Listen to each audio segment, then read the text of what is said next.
എമ്പുരാൻ എന്ന ചിത്രത്തിൻ്റെ second Bangalore box office collection റിപ്പോർട്ടാണ് ഇന്നൊരു വീഡിയോ ഭാഗത്ത്. വീഡിയോയിൽ മുൻപ് വീഡിയോ ലൈക്ക് ചെയ്യുക, ചാനൽ സബ്സ്ക്രൈബ് ചെയ്യുക. മാർച്ച് ഏപ്രിൽ മാസങ്ങളിൽ അങ്ങോട്ട് ധാരാളം ചിത്രങ്ങൾ OTT റിലീസ് ചെയ്യും. നമ്മുടെ ചാനൽ ഭാഗം പരിശോധിച്ചാൽ നിങ്ങൾക്ക് ആ വീഡിയോയ്ക്ക് കാണാൻ വേണ്ടി സാധിക്കുന്നതായിരിക്കും.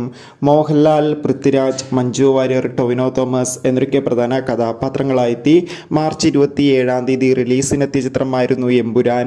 ചിത്രത്തിന് ഇപ്പോഴും നല്ല മികച്ച പോസിറ്റീവ് റെസ്പോൺസ് തന്നെയാണ് പുറത്തുവന്നുകൊണ്ടിരിക്കുന്നത്. അതുകൊണ്ട് തന്നെ ഏവരും ഏറെ ആകാംക്ഷയോടെ ചിത്രത്തിൻ്റെ കളക്ഷൻ റിപ്പോർട്ടും അറിയാൻ വേണ്ടി കാത്തിരിക്കുകയാണ്. ഫൈനലി ചിത്രത്തിൻ്റെ 2ാം ദിവസത്തെ ഏറ്റവും പുതിയ കേരള ബോക്സ് ഓഫീസ് കളക്ഷന് പിന്നാലെ ചിത്രത്തിൻ്റെ സെക്കൻഡ് ബാംഗ്ലൂർ കളക്ഷൻ റിപ്പോർട്ടൊക്കെ പുറത്തുവന്നിരിക്കുകയാണ്. 2ാം ദിവസവും അത്യാവശ്യം മികച്ച ബുക്കിംഗ് ആണ് ബാംഗ്ലൂരിൽ നടക്കുന്നത്. അതുകൊണ്ട് തന്നെ ഇന്ന് മാത്രം 2ാം ദിവസം ബാംഗ്ലൂരിൽ നിന്ന് ഏകദേശം 2 കോടിക്കടുത്തെങ്കിലും കളക്ഷൻ നേടിയെടുക്കാൻ വേണ്ടി സാധിക്കുമെന്നാണ് ട്രാക്കിംഗ് റിപ്പോർട്ടുകൾ സൂചിപ്പിക്കുന്നത്.